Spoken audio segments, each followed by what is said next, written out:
লাউয়ের ডগা দিয়ে আমরা যদি রান্না করি, তাও যদি আবার শুটকি মাছ, তাহলে কেমন হয় বলুন তো? লাউ শাকটা কিন্তু আমরা ভীষণ ভালোবাসি খেতে। আর এই শুটকি মাছটাও কিন্তু আমরা অনেক পছন্দ করে থাকি। আমি আজকে এই লাউ শাক দিয়ে রান্না করব লইটা শুটকি। আর কে কে লইটা শুটকি খেতে পছন্দ করেন অবশ্যই জানাবেন। আসসালামু আলাইকুম। আমি আজকে দেখাবো লইটা শুটকি রেসিপি। আমি এখানে শাকগুলো সুন্দর করে ভালোভাবে বেছে নিয়েছি। আমি এখানে নিয়েছি একদম যে কচি ডগাগুলো আছে সেগুলো, আর এই ডগা দিয়ে আমি আজকে রান্না করব লইটা শুটকি মাছ। আমি প্রথমে কড়াইটা বসিয়ে দিলাম, তেলটা গরম হয়ে গেলে এখানে নিয়ে নিয়েছি আমি কিছু আলু। আর আমি এই আজকে আলু দিয়ে রান্না করব লইটা শুটকিটা। তো আমার ভিডিওটির সঙ্গেই থাকুন, আশা করি আপনাদের ভালো লাগবে। আমি এই আলুগুলোকে হালকা একটু কালার করে ভেজে নেব। এই আলুটা ভাজার ফলে কিন্তু এটারও খেতে ভীষণ ভালো লাগবে। দেখুন আলুটা প্রায়ই কিন্তু হালকা হালকা কালার চলে এসেছে।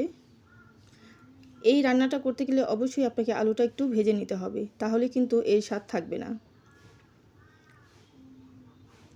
আমরা কিন্তু শুটকি মাছটা খেতে ভীষণ ভালোবাসি, কিন্তু যদি হয়ে থাকে অন্যরকম একটা নতুন রেসিপি, তাহলে তো কোনো কথাই নেই। আর যত ভালো করে রান্না করা যায় তার কিন্তু ততই স্বাদ বাড়ে। প্রায় কালারটা চলে এসেছে, আমি একটু হালকা হালকা করে তুলে নিলাম সব কিছুই, আর বেশি কালার করব না।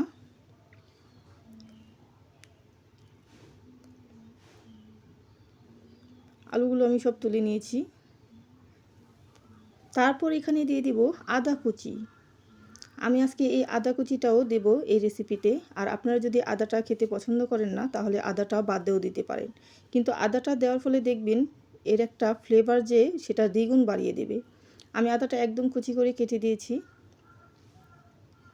এই লইটা শুটকি এই লাউ শাকের ডগা দিয়ে বা লাউ শাক দিয়ে একদম ইউনিক একটা রেসিপি আমি আজকে আপনাদের দেখাচ্ছি। আগে পরে খেয়েছেন কি না জানি না, যদি কেউ খেয়ে থাকেন অবশ্যই জানাবেন। তারপর দিয়ে দিব পেঁয়াজ কুচি, মরিচ কুচি, সবগুলো দিয়ে ভালোভাবে সুন্দর করে একটু হালকা করে ভেজে নেব।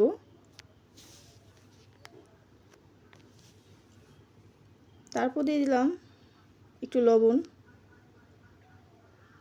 তারপর দিয়ে দিব আদা রসুন বাটা। আর আদা রসুন বাটাটা আমি একবারই পেস্ট করে দিয়ে দিয়েছি। তারপর দিয়ে দিব লাল মরিচের গুঁড়ো। আর যারা লাল মরিচের গুঁড়োটা না খেতে চান, তাহলে শুধু কাঁচা মরিচটা দিলেও তাতেও হবে। তারপরে এক এক করে আমি সব কিছু দিয়ে দিব। তারপর একটু ভালোভাবে একটু নেড়ে চেড়ে নেব। এখানে মশলাটা ভালোভাবে সুন্দর করে কষানো হয়ে গেলে আমি দিয়ে দিব এখানে লইটা শুটকিটা। লইটা শুটকিটা আমি একটু ভালোভাবে সুন্দর করে একটু গরম তেলে ভেজে নেব। তারপর যে আমি আলুগুলো ভেজে উঠে রেখেছি সেগুলো আমি দিয়ে দিব। এখানে কিন্তু আমি বাড়তি কোনো মশলা ব্যবহার করিনি। এই আলুটা আবার ভালোভাবে তেলে দিয়ে সুন্দর করে মাছের সাথে একটু কষিয়ে নেব। তারপর আমি যে লাউ শাকটা রেখেছি সেগুলো আমি দিয়ে দিব। এখন সবগুলো একসাথে ভালোভাবে সুন্দর করে একদম কষিয়ে নেব। আগে আমি পানিটা দেব না, আগে আমি শাকটা ভালো করে কষাবো, তারপর আমি একটু পানি দেব। এইভাবে একবার রান্না করে খেয়ে দেখুন, বিশ্বাস করুন আমি বলতে পারি যে আপনাদের জিভে লেগে থাকবে। আর আপনারা আরেকবারও ট্রাই করবেন। এতটা লোভনীয় এই লইটা শুটকি রেসিপিটা। এভাবে আমি কিছুক্ষণ রেখে দেব, ভালো করে শাকটা যেন মজে যায়। তারপর দিয়ে দেবো আমি একটু পানি। আর আমি এখানে অতিরিক্ত পানি দেব না, কারণ আমি এই রেসিপিতে ঝোল রাখবো না। সেহেতু আমি অল্প পানিটা দেব, শুধু আমার এই শাকটা যতটুকু সিদ্ধ হতে লাগে ততটুকু পরিমাণে। আমি একদম চচ্চড়ি করে শুকনো শুকনো করে নেব। এভাবে আমি কিছুক্ষণ চুলার উপর ঢাকনা দিয়ে রেখে দেব।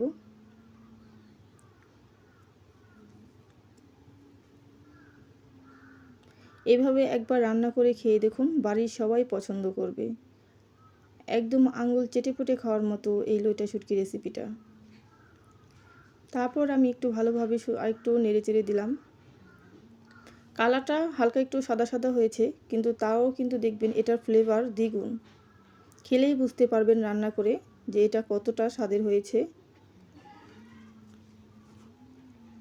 আর যদি গরম ভাতের সাথে থাকে তাহলে তো কোনো কথাই নেই। এভাবে আমি অল্প অল্প একটু একটু করে জাল করে পানিটা আমি শুকিয়ে নেব। এটার কোনো ঝোল থাকবে না। প্রায় দেখুন ডাঁটিটা সিদ্ধ হয়ে এসেছে। আর এই দু একটা এই লাউয়ের ডোকার ডাঁটি থাকলে কিন্তু খুবই মজা লাগে ওটা। এভাবে আমি একটু চুলার উপর রেখে রেখে শুকনো করে নিলাম। দেখতেই পাচ্ছেন অনেকটাই কিন্তু ঝোল টেনে গেছে। আমি একদম চচ্চড়ি করে নেব এটা। যারা এই লইটা শুটকি খেতে পছন্দ করেন তাদের জন্য বলতেছি, একবার হলেও এই বাড়িতে রান্না করে পরিবেশন করে দেখুন, আপনার প্রশংসার পঞ্চমুখ হয়ে যাবে। তারপর রান্না হয়ে গেলে আমি একটা বাটিতে তুলে নেব। দেখতেই পাচ্ছেন তো আমার এই লইটা শুটকির রেসিপিটা কেমন লাগলো অবশ্যই জানাবেন। দেখতে মাশাআল্লাহ খুব সুন্দর হয়েছে, খেতেও ভীষণ ভালো। তো আমার ভিডিওটি এতক্ষণ যারা দেখলেন সবাইকে অসংখ্য ধন্যবাদ জানাই। আর যারা চ্যানেলে নতুন আছেন আমার চ্যানেলটি সাবস্ক্রাইব করতে ভুলবেন না। যে যেখান থেকে এতক্ষণ পর্যন্ত আমার সঙ্গে ছিলেন সবাই ভালো থাকবেন, সুস্থ থাকবেন। আল্লাহ হাফেজ।